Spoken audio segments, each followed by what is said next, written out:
הבוקר התברר שממשלת הטרור של קטאר מימנה את הדובר הביטחוני של ראש ממשלת ישראל בזמן מלחמה. חברים, קטאר היא אויב אכזר של מדינת ישראל. הידיים שלה טבולות עמוק בדם של ישראלים כבר הרבה מאוד שנים. סביב קטאר גייט יש דברים שהציבור לא מבין, אז בתור מי שישב לא מזמן בכיסא ראש הממשלה, אני רוצה להסביר באמת בתמצית.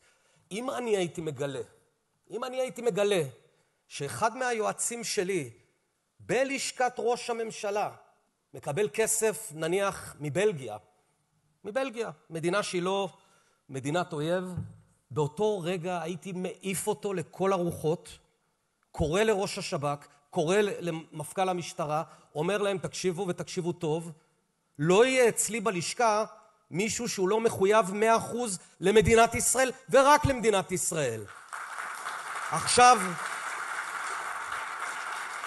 ועכשיו תסרקו את כל אנשי הלשכה לראות אם יש בדל של נאמנות כפולה.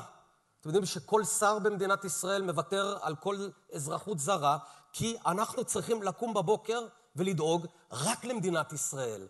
אז בקודש הקודשים של ביטחון מדינת ישראל, מה שקורה באותו אקווריום, איזה נושאים עולים שם, המסווגים ביותר, ואנחנו מדברים על הדובר הביטחוני של ראש הממשלה, אז באקווריום הזה יושב מישהו שמקבל כסף מקטאר, ואת זה אני הייתי עושה גם אם היה מדובר בבלגיה, אבל אם מדובר במישהו שמקבל כסף מאיראן או מקטאר, מדינת אויב, זה חמור פי 100. על העובדה שזה קרה אין מחלוקת, כרגע מבררים האם אותו יועץ ידע או לא ידע, מי ידע, וזה חשוב לברר. ואני אגיד את זה בצורה הכי ברורה. אם הייתה ידיעה שהכסף זה מקטאר, זאת בגידה במדינת ישראל. אם לא הייתה ידיעה כזאת, אז זה מחדל ביטחוני חמור ברמה הגבוהה ביותר, כי יש חפרפרות של מדינת אויב בתוך לשכת ראש הממשלה.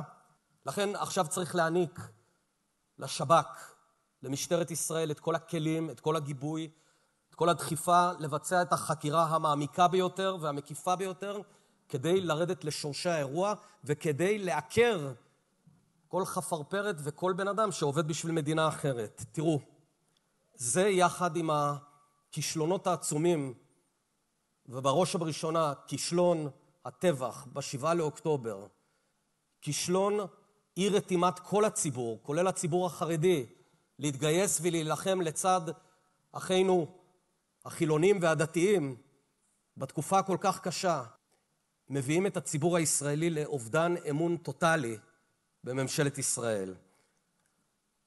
הכל כבר נאמר, מה שנותר עכשיו זה שהממשלה הרעה הזאת, על כל חבריה, תתפטר, תאפשר לעם ישראל לבחור הנהגה חדשה שתשקם את ישראל.